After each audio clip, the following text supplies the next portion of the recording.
Yo, what's up mga boss? So nandito tayo ngayon sa kaibigan natin na si Master Kian, ang pinakamalupit na artist na magaling magtato mga boss. So marami na nasalihan po ito. Kaya talagang malupit ito po magtato. Kaya siya yung ating nilapitan mga boss. So syempre huwag niyong kalimutan i-follow ang kanyang FB page, tapos ang kanyang Facebook account. Impossible Tattoo, yan si Master Kian mga boss. So ayan, hinahanda na yung ating pupurmahan at magpapatato na tayo. So kung pinapatato natin dyan, cover up si kamatayan, tatakpan na kasi marami na siyang nakatay. So tatakpan na natin ng yung maramdaman natin yung hapdi, kaya nagpatato tayo dyan para matanggal yung stress. Yung pinatato natin dyan malupit. So tingnan nyo po yung kanyang tinato dyan.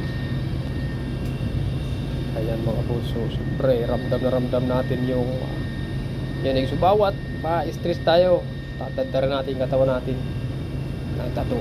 Kaya ano pa hinintay nyo, magpatato na kayo. Huwag nyo nang idaan sa gulo, huwag nyo nang idaan sa ipag-away kayo sa asawa ninyo, dahil walang kwenta yan.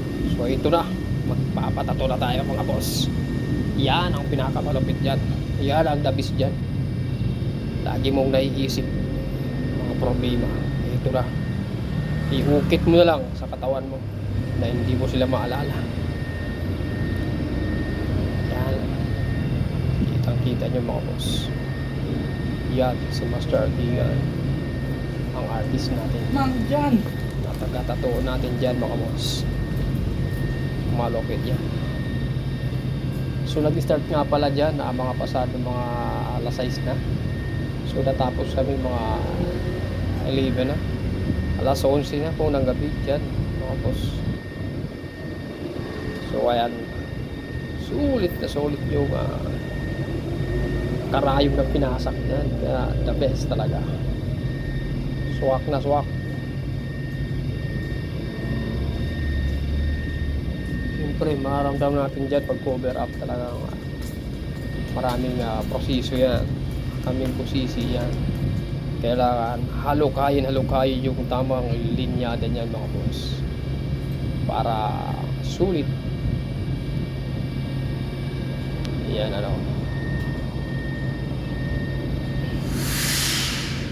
so ramdam natin, pero okay lang kasi siyempre may shot tayo dyan.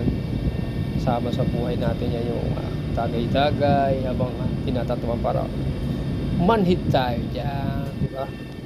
Naalala ko tuloy yung manhid na asawa kong tukmol.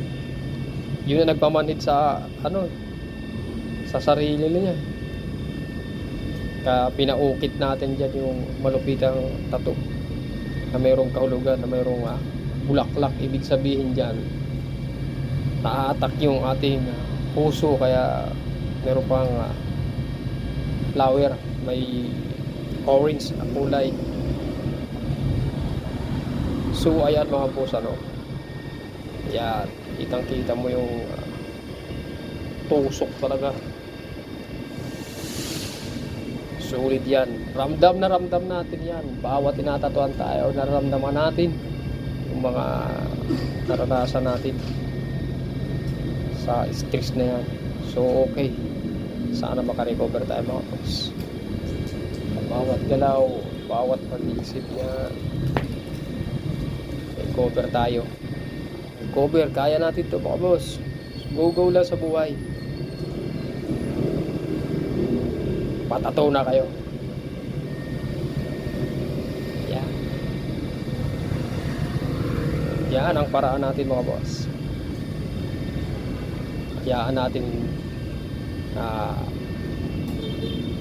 problema ang lumapit, kaya ipinaukit na natin dyan yung pagiging stress natin. So ayan mga boss, solido na yan, solido na ang birada sa atin dyan.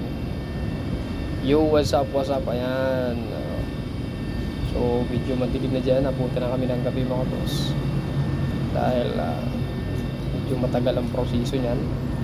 Talagang tsinagaan natin, sulit talaga para tapusin na natin yung pinatato natin.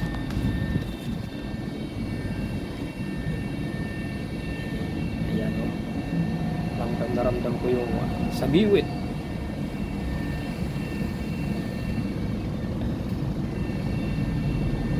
Yun, kitang kita nyo na. So hindi pa tapos yan. So mamaya kung nakita nyo yan. Yan, cover up. So hanggang dyan muna tayo mga boss. What's up, what's up?